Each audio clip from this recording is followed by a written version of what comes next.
Welcome back, Gumball fans! Have you asked yourself, how does a goldfish evolve into a talking, walking, emotionally complex brother? Please, no, please, no, please, no, please, no, please, no, no, please. In the amazing world of Gumball, we accept a lot of weirdness, but Darwin Watterson's origin story is one of the strangest and most mysterious elements of the entire show. From the start, we know he's no ordinary fish, but just how special is Darwin? In Season 4, Episodes 20 and 21, titled The Origins Part 1 and 2, we finally get the full truth behind Darwin's mysterious transformation. Today, we'll dive deep into these episodes and unveil the truths behind Darwin's bizarre evolution, a vanishing pet store, and a pet so special it came with a cryptic warning. This isn't just a backstory. This is an untold chapter in the Watterson family saga. Let's rewind to the very beginning. Picture the 4-year-old Gumball, and if you're familiar with the show, you know the chaos he can unleash. You saying you replaced the fish because they croaked and then Dad flushed them down the toilet? But it's okay, because Darwin hasn't stopped moving. Whether it's catapulting oranges across the kitchen, putting random objects into the washing machine, Bikini to catapult oranges at your dad. What the Gumball? When I told you to clean your room, I didn't mean put everything in the washing machine. or somehow bringing both sand and snow into the house. The Watterson family is living on the edge of sanity, and Nicole, his mother, is at her absolute wit's end. But even though Gumball is a walking natural disaster, he's still a lovable and adorable little troublemaker. You know the kind. He's impossible to stay mad at. And that's when Nicole and Richard, his well-meaning but equally chaotic parents, make a decision that will change their lives forever. They decide to get Gumball a pet. Now, Richard and Nicole hope a simple pet might calm their son's overactive energy. They pick a simple goldfish, a harmless little creature to sit in a bowl and provide some distraction. Gumball moved his bowl full of alphabets and out of nowhere named him Darwin. You seem different today. Sort of more awake.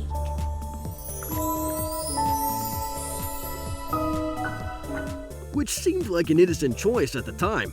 But we all know that nothing in the Watterson family is ever as simple as it seems.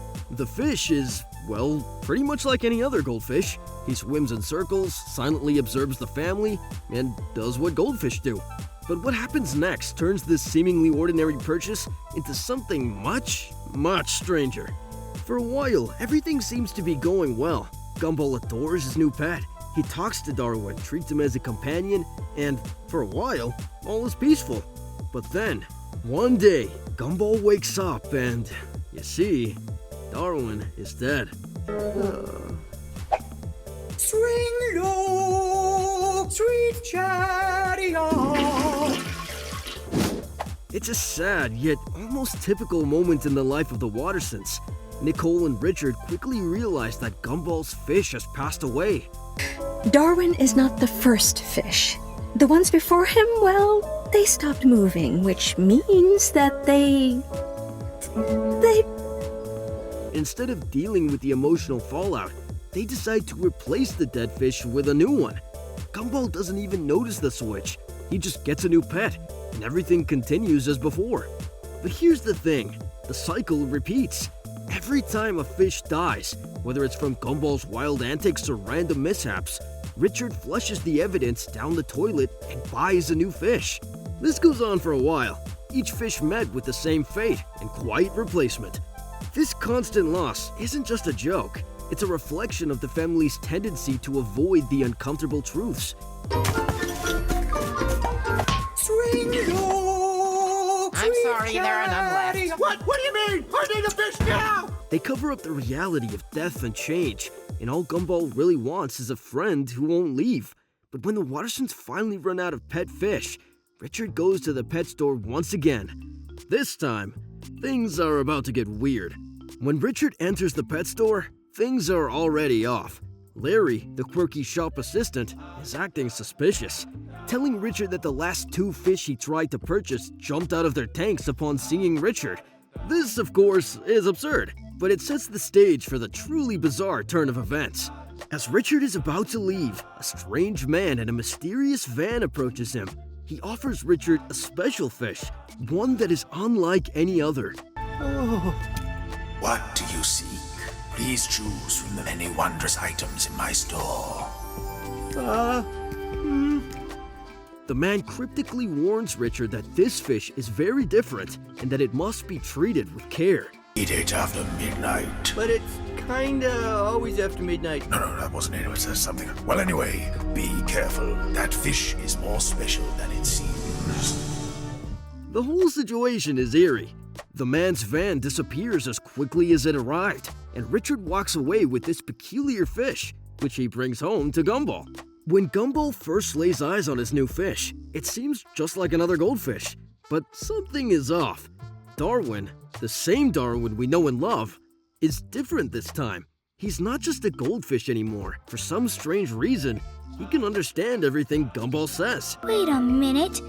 Can you understand everything I'm saying? This is amazing! Ow! Okay. My name is Gumball. But that's not all. Darwin is able to mimic facial expressions. He's acting like a human, which completely blows Gumball's mind. As Gumball and Darwin engage, they unknowingly form a deep connection, one that transcends the physical.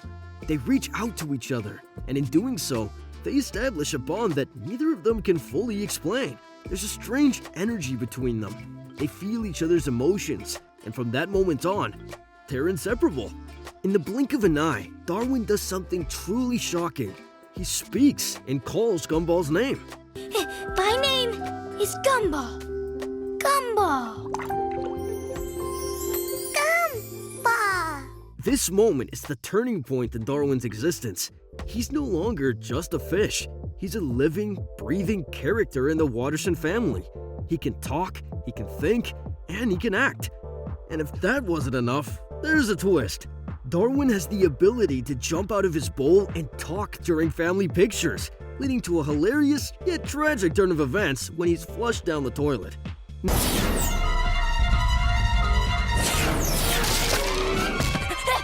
Too fast. Now, this episode opens with a familiar previously on Gumball title card, as a narrator's voice recaps the past events. Darwin, the beloved goldfish, was flushed down the toilet during a chaotic family photo session. However, after being flushed into the sewers, Darwin, now more than just a goldfish, emerges into the open sea. He's disoriented and a little panicked, unsure of where he is and how to get back home. In his desperation, Darwin swims frantically, asking other fish around him if they know the way to Elmore, hoping they can help him find his family. Nice to meet you, fish friends! But now I must begin my incredible journey and hurry back to my family. Goodbye! The other fish, however, laughed at him. A fish can't get far on land, they explain, dismissing his dreams of reaching home. But Darwin refuses to give up. Despite not having lungs, Darwin's determination burns brighter than ever. He swims faster, propelling himself out of the sea and into the air, leaping higher and higher, only to collapse onto the sand, unable to breathe and quickly weakening. It's a comedic moment, but it's also symbolic of his persistence. Darwin will do whatever it takes to reunite with Gumball. Meanwhile, back at home, Gumball is devastated by the loss of his new friend. With tears in his eyes, he looks out the window, convinced that Darwin will find his way back home. Nicole and Richard try to console him, but Gumball won't let go of hope. I know Darwin's coming back, he says, his belief unwavering. Just as Gumball speaks these words, we cut back to Darwin. As he lies on the sand, exhausted from his failed leap, something extraordinary happens. Darwin's heart grows, and with it, his lungs materialize.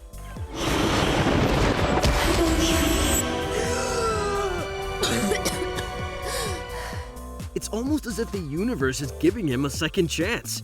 Darwin rises and waves goodbye to the fish that had once been his companions in the sea. Nice to meet you, fish friends! But now I must begin my incredible journey and hurry back! Determined, he sets off again, this time with renewed energy, traveling through vast deserts and valleys. Darwin, ever the optimist, sings a song about his adventures. I'm on my way, and though you hear my stomach rumble, I'll still make it back to Gumball. Even as he begins to tire, pushing through the pain to continue his journey. His bond with Gumball fuels him, and soon he sees Elmore in the distance. The sight of home makes him run faster, but in a moment of pure slapstick comedy, Darwin trips over a rock, collapsing in exhaustion. Back at home, Nicole and Richard are still trying to console Gumball. The family has already put up missing posters for Darwin. Have you seen this boy's fish? Just put up a picture of Darwin. Oh, sorry. There. No, not just Darwin. Ugh. But Gumball remains certain that his friend is still out there. If I was with Darwin, I'd kick him in the butt to make him stop giving up, he tells his parents in his typical goofy fashion. It's a heartfelt moment that shows just how much Gumball believes in Darwin's spirit and how much he misses his friend. And then, the unbelievable happens. Darwin begins to grow legs and feet. With a little determination, Darwin tries them out. I've got legs. What is happening to me? I can't run away from them. Clumsily taking a few steps, as he gains confidence, he runs across the desert, fueled by the desire to return to Gumball. Now that Darwin can run, the path to Elmore feels more within reach than ever before. And so, Darwin's transformation continues, not just physically, but emotionally, as he gets closer to his goal, reuniting with Gumball. When Darwin finally reaches Elmore, he's overjoyed to be back, but the city isn't quite ready for him. Darwin's first stop is to ask the locals where Gumball is. But in typical Gumball fashion, his appearance, still part fish, part human, freaks out the citizens. A goldfish with legs? People scatter in panic, and Darwin is left confused, feeling out of place. Meanwhile, Gumball and the Wattersons are busy putting up missing posters, trying to locate Darwin. In a surprisingly dark turn, a pest controller spots Darwin and mistakes him for a stray animal.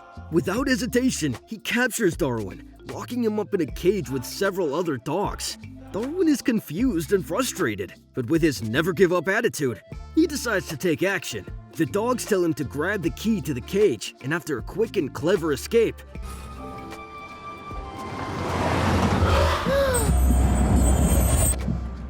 Gumball! Darwin frees the dogs from their cages. They wish him well, but Darwin continues on his journey back to Gumball. It's a heartwarming scene, as Darwin shows his bravery not just by escaping, but by helping others along the way. As the Wattersons continue their search for Darwin, they head to the Elmore Mall, still hopeful that they might find their beloved pet. However, their hearts are heavy. At the mall, they begin to discuss replacing Darwin. They head into a pet store, and Gumball, though still reluctant, is considering the idea of buying a new fish. He's letting go, believing that maybe Darwin won't come back. But just as Gumball is about to make the purchase, something incredible happens. Gumball feels an inexplicable sense that Darwin is nearby. He turns around just in time to see Darwin running past him, bruised feet and all, but determined to reunite with his family. Gumball's face lights up with disbelief and joy as he races toward Darwin. The moment they lock eyes is pure magic. The moment they've been waiting for. The moment where hope wins.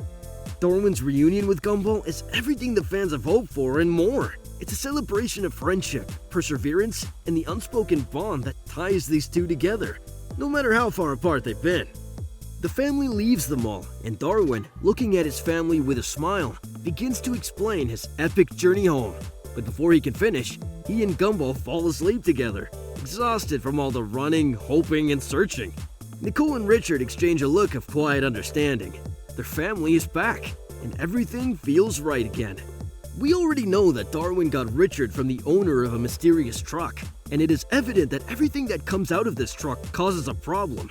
In the Origins episode, the truck's owner warned Richard to take good care of Darwin, as it isn't a typical fish. It's more special than that. In my opinion, Gumball's love for Darwin and his affection towards him directly influenced Darwin's personality and how he evolved throughout these episodes, both physically and mentally. However, if Gumball replaced Darwin right after he was flushed, Darwin might have turned into a villain. It's evident that Darwin has a sense of what is right and wrong. However, it appears that he's also a little bit mischievous. Let's not forget that when Gumball put him in charge, his first idea was to kidnap Tobias' mother. And with that, Ben Boakley has confirmed Darwin's origins in these episodes. But what do you think? Wouldn't it be fun to see Darwin turn into a supervillain in the future? Let us know in the comments below. And if you've reached this far, Like the video, subscribe to our channel, and click the bell icon so you never miss any of our future updates.